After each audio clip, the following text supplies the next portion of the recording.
can you read this letter?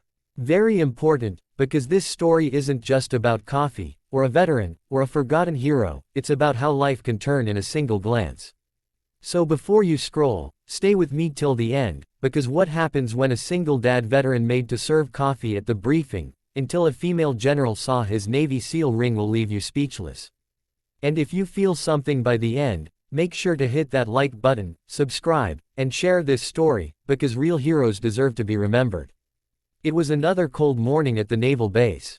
The kind where the air carries both salt and silence. Inside the conference hall, men in suits and uniforms gathered, whispering about missions and budgets, all too busy to notice the man pouring coffee quietly at the back. His name was Jack Coleman. Mid-40s. A single dad. A janitor. His face carried lines that weren't from age, but from the weight of wars, loss, and love. He wore a plain khaki shirt with a name tag that read, Coleman. No one knew who he really was.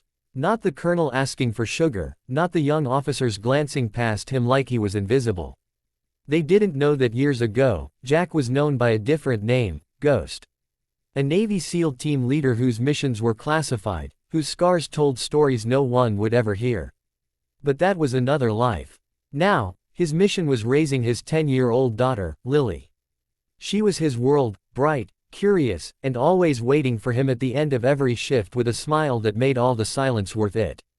Her mother had passed away when Lily was just a baby, and Jack never remarried.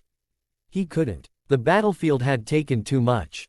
His heart still carried ghosts.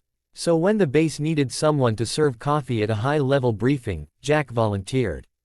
Not for money, but to stay close to the only life he'd ever known, the military. Even if now, he was just part of the background. That morning, the room buzzed with talk of a dangerous new mission, one that would require a specialized unit. Jack moved between tables, quietly refilling mugs. But then, something unexpected happened. The door opened, silence fell, and in walked General Rebecca Hayes. She was known across the branches, strong, sharp, one of the few female generals in the Navy. Her reputation preceded her, fearless in battle, fair in command. The kind of leader Jack used to fight beside, though she wouldn't have known him. As the meeting began, Jack stood in the corner, hands steady despite the noise around him. He tried to blend in, but fate had other plans. As he reached across the table to place a cup of coffee, his sleeve lifted just slightly. And that's when she saw it, a glint of silver on his hand. A ring. Not just any ring. A Navy SEAL trident. Her eyes narrowed. She froze mid-sentence. "Excuse me," she said, interrupting the colonel. "You there, soldier, where did you get that ring?" The room went still. Everyone turned. Jack hesitated, confused. "Ma'am, that's a SEAL insignia. You don't just buy one."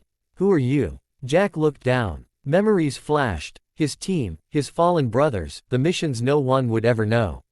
He took a deep breath. "Chief Petty Officer Jack Coleman, retired, ma'am." You could hear the shock ripple across the table.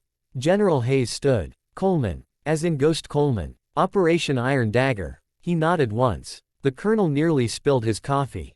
"Sir, Chief, we didn't know." But Jack just smiled faintly. "You weren't supposed to." And that's when the tone of the room changed. The man they'd treated like background was suddenly the center. The general stepped forward, eyes softening. "You led one of the most successful hostage rescue missions in SEAL history. You disappeared after Afghanistan." Jack shrugged. "Came home. My daughter needed a dad more than the Navy needed another Ghost." A silence fell, not of awkwardness, but of respect. The kind that only true sacrifice earns. General Hayes looked around the room.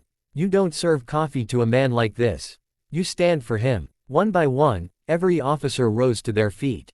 Even the youngest among them, men who'd never seen war, but recognized a warrior when they saw one. Jack didn't ask for applause. Didn't want it. But that moment, that small act of recognition, meant more than medals ever did. After the meeting, the general approached him quietly. "We could use someone like you again. Advisory role. Flexible hours. Good pay. You deserve better than this." Jack smiled gently. "I'm raising my little girl, ma'am. She's my mission now." Rebecca paused, understanding. "Then you're already serving the highest one."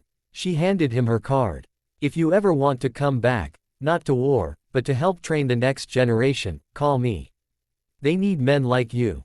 Not for the fight, but for the wisdom. That night, Jack returned home. Lily ran into his arms, hugging him tight. Did you have a good day, Daddy? He smiled. Yeah, baby. Maybe one of the best. Later, as she fell asleep beside him, Jack looked at the ring on his finger, once a reminder of pain, now a symbol of purpose. Maybe life wasn't about holding onto the past, but using it to light the future. And somewhere deep down, he knew, his story wasn't over. Just rewritten. So if you've ever felt overlooked, underestimated, or forgotten, remember Jack Coleman. Because sometimes, life tests you, not to break you, but to remind you who you are.